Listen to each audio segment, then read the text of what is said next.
I'm Emily Galagaski with Women 2.0 here at the SOCAP conference with Jessica Jackley to talk a little bit about her work with ProFounder and with Kiva.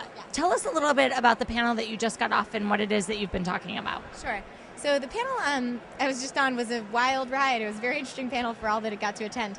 Basically, it was a very lively discussion about seed investing and different methods to do that, some of the challenges to doing that.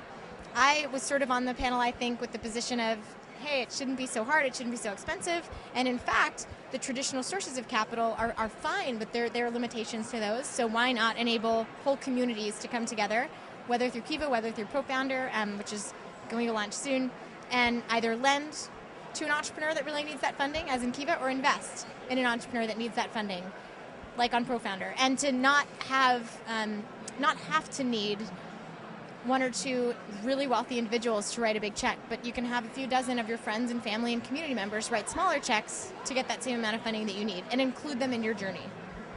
And what is it about traditional financing that first frustrated you, both with the launch of this new company and with Kiva? What was there some nugget that was really like a pain in your side for seeing people's projects get started? There were a few things, so I like that question.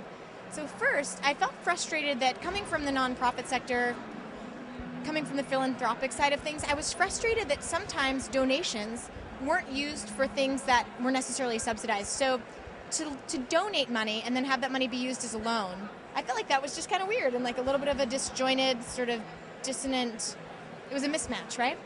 So with Kiva, I was very naive and still am with a lot of different topics, but basically we asked the question, well, why can't you just lend money to someone that needs a loan? Wouldn't that be easier and wouldn't that make more sense? So that was what we asked, and that's what we sort of enabled through the platform today. So that was one thing that bothered me. The other thing that bothered me, and is perhaps better illustrated with ProFounder, although it exists with microfinance investing and philanthropy as well, but it seems like oftentimes only the people who already have a lot of money and a lot of options get to play, get to make really interesting, high engagement or high impact sort of donations, or have the option to invest in great companies, startups, small businesses, whatever.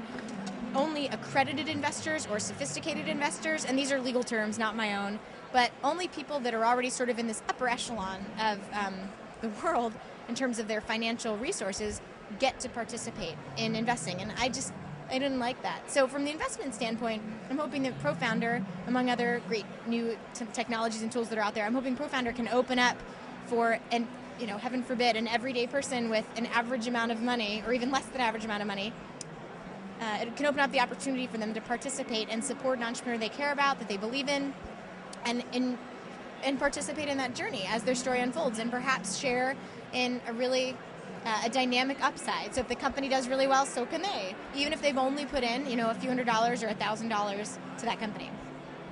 And are there organizations that you really admire in sort of similar work that they might be doing around this idea that everyone should be able to participate? Yes. So one of our investors and advisors is Chris Larson, who started Prosper.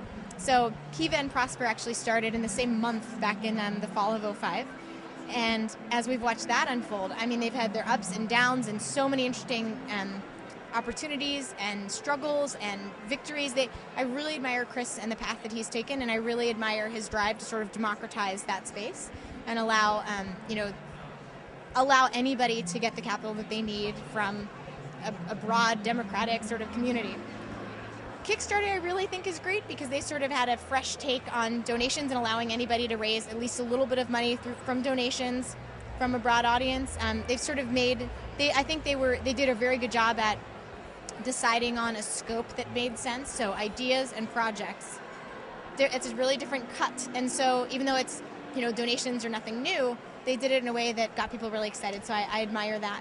And then, I mean, there are a lot of other organizations out there that I admire. I guess I'm thinking in terms of the investment space, I mean, I do get excited to see, a lot are represented here, but I do get excited to see individuals thinking differently, that you have a lot of resources and can really experiment.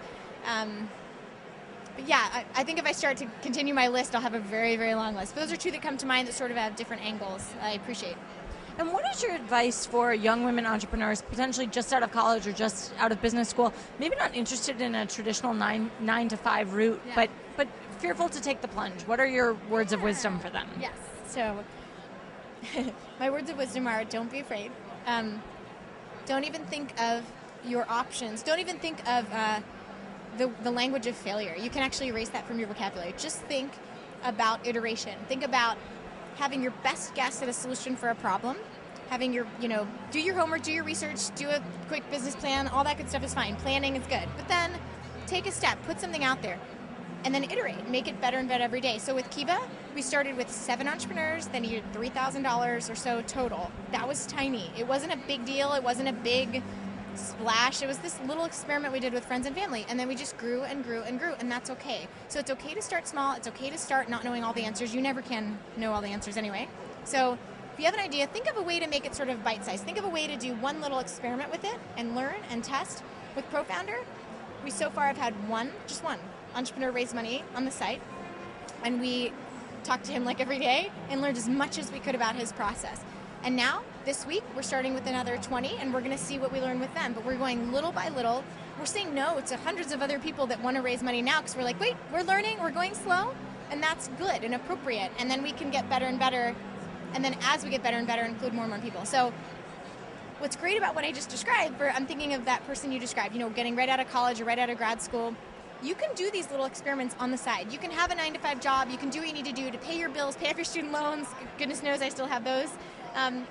And you can, on the evenings and weekends, do these little experiments and think of them as projects. It's really freeing to think, I'm going to try this experiment or this project. It doesn't have to be big company, all or nothing, succeed or fail. It can be, I'm going to try this and see what happens. So iteration really being the name of the game. Jessica, thank you so much. Best of luck with ProFounder. We look forward to the launch. I appreciate it. Thank you.